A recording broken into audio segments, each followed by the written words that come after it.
बहरे अहमर में सऊदी पर चंबरदार तिजारती जहाज पर हमला और इन पर ड्रोन से हमला किया।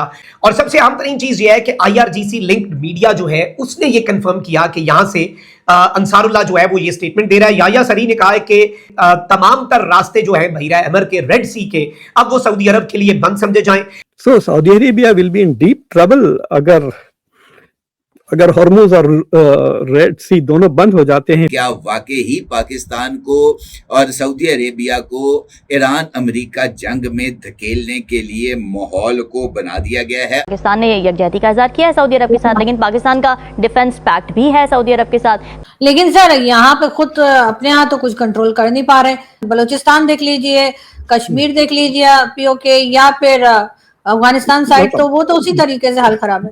पाकिस्तान देखें इन्वॉल्व नहीं होगा, अच्छा, क्योंकि हम अफोर्ड ही नहीं कर सकते कि किसी कॉन्फ्लिक्ट के अंदर जाएं। But what if they target our ships? Economy को देख लो, देखें when they target our ships then we will wait and see. अब आप सोच रहे होंगे कि ये क्या मसला है, मतलब इतना क्या, मतलब ऐसी अजीबोगरीब चीज हो गई है। सऊदी अरब के साथ और सऊदी अरब के क्राउन प्रिंस मोहम्मद बिन सलमान के साथ हाथ हो गया बहुत बड़ा।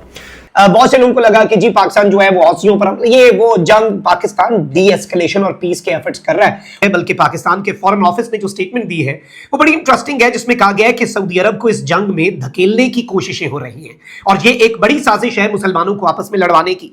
तो दोस्तों, इसमें कोई दो शक नहीं कि ईरान सपोर्टेड हूथियों के द्वारा सऊदी को हिट करने के बाद जो सबसे बड़ी चीज निकल के आई है, और वो है एक तो पाकिस्तानी मीडिया का बड़बोलापन, और दूसरा सऊदी अरब ये सोच रहा होगा कि हमने आखिर किसके साथ डिफेंस डील कर ली है। जिसमें बात करें पाकिस्तानी मीडिया की, तो आपने देखा होगा कि किस तरह से पाकिस्तानी मीडिया में सऊदी पाकिस्तान डिफेंस डील के बाद ये शोर मचाया गया कि सऊदी अरब के ऊपर हमला, यानी पाकिस्तान के ऊपर हमला, और पाकिस्तान रुकेगा नहीं बल्कि फौरन जवाब देगा। लेकिन अब जबकि सऊदी को हिट किया गया है और पाकिस्तान ने कुछ नहीं किया, तो वहीं पर पाकिस्तानी मीडिया यह कह रही है कि यह उम्मा की लड़ाने की साजिश है। सो इसलिए पाकिस्तान ने ईरान तो छोड़े हूथियों पर भी अटैक नहीं किया।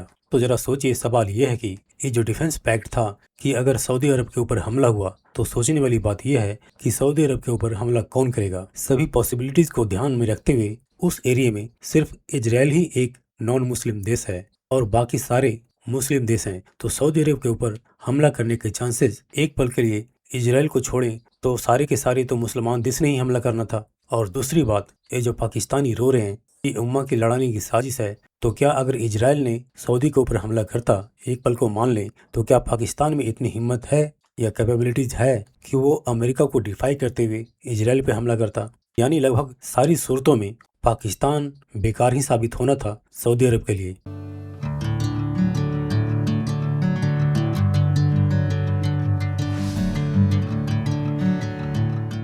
पीजे मीर साहब, पाकिस्तान के लिए कितना टफ स्पॉट है?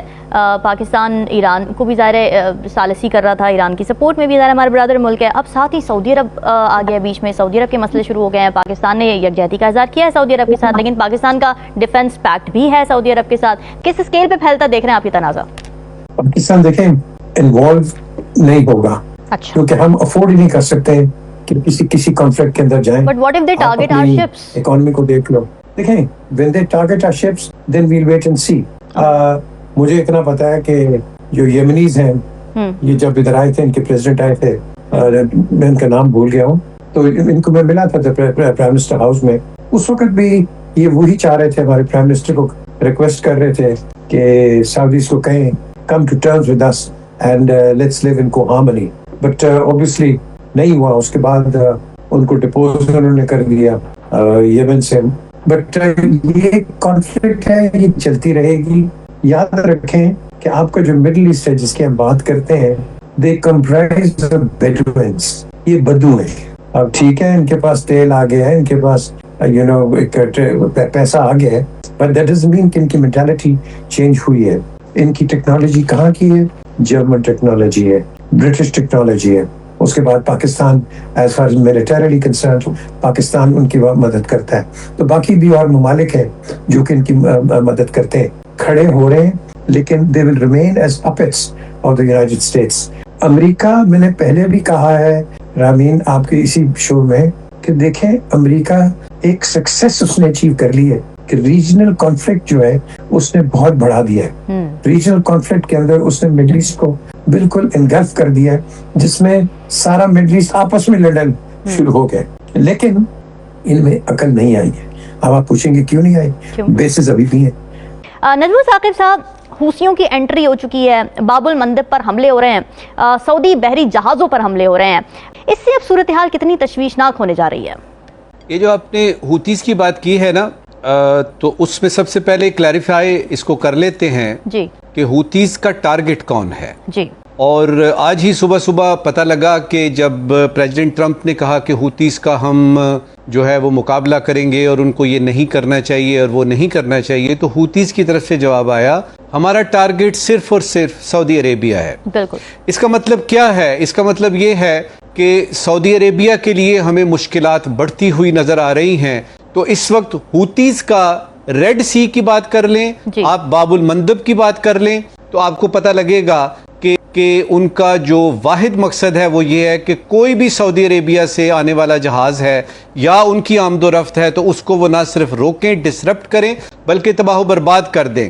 और इसीलिए आपने नोट किया होगा कि 2 दिन पहले जो हमारे फॉरेन ऑफिस ने स्टेटमेंट दी, उसमें उन्होंने ख़ास तौर पे हूतीस को कहा कि अगर कोई पाकिस्तान का परचम उठाए हुए कोई भी जहाज़ इधर से गुजरता है तो वो हम अपनी मुल्क की सलामती के बारे में सोचेंगे कि आप उस पर हमला कर रहे हैं। देखें, आपके सवाल के अंदर छुपा सवाल जो है ना वो ये है कि ये जंग कब तक जारी रहेगी, ये जंग कौन सा रुख इख्तियार कर रही है, अगला मंजरनामा क्या है। सऊदी अरेबिया ने जो अमेरिका के साथ किया, आपका ये जो जौहरी तवानाई का और वो जो सिविल न्यूक्लियर अग्रीमेंट किया है, हमारी इत्तलात के मुताबिक यानी इजराइल को ये अच्छा नहीं लगा और उन्होंने कोशिश करके शायद इसको रिवर्स करवा भी दिया ऑलरेडी, यानी 24 घंटे के अंदर अंदर। इसका मतलब ये है कि इजराइल की इसका मतलब ये है कि इजराइल की अभी तक चल रही है, और अगर अमेरिका में इजराइल की अभी तक चल रही है तो जंग तो बढ़ेगी। अच्छा जफर हिलाली साहब, हूतीज जो हैं यमन के, वो सऊदियों के खिलाफ तो दखियानों के जमाने से हैं। जी। और वो जो हैं वो बिल्कुल ईरान के साथ हैं। ये तो this is an old game. देखिए बिल्कुल सही। Where is the war headed? मैं आपको कहता हूँ simple, more friction, deeper distrust, greater violence, broader conflict. America तो आज भी एक इजरायली प्रॉक्सी बन गया है। सही कह रहे हैं। Trump has no independent policy concerning the Middle East. है ही नहीं। जो ग्रेटर इजराइल है और वो होगा तो फिर जंग चलता रहेगा, बढ़ेगा। उससे अलावा मैं और कुछ नहीं कर सकता हूँ। अच्छा, यानी बात यहाँ तक देखें क्या होता है जी। चलें, हम तो ज़ाहिर उम्मीद करते हैं कि बातचीत से मामला हल हो।